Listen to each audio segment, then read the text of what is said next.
Ladies and gentlemen, day 15 of Earl Nightingale's The Strangest Secret, 2 steps to creating a miracle in your life. Day 15, the mad scientist just said to me, we're halfway there, living on a prayer.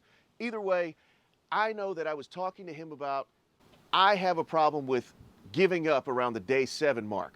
Once we push past the day 7 mark, it's smooth sailing for me. But there might be some people who get to day 15 and say, wait a minute, this has been 15 days. I'm not seeing exactly what I thought I'd be seeing. Maybe it's not working. Maybe I'll give up.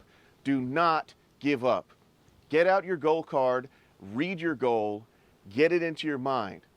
Whether or not you believe that you are the person who's deserving of the goal you're chasing after, every time you read that goal card, every time you take steps towards that goal, you are quickly becoming the person who is worthy to receive that goal. It's day 15. We're halfway there. It gets easier from here. Get to it. Rise and shine, heroes. Your world needs you. Please like and subscribe. Hit us up for any questions. We'll have more content like this every day.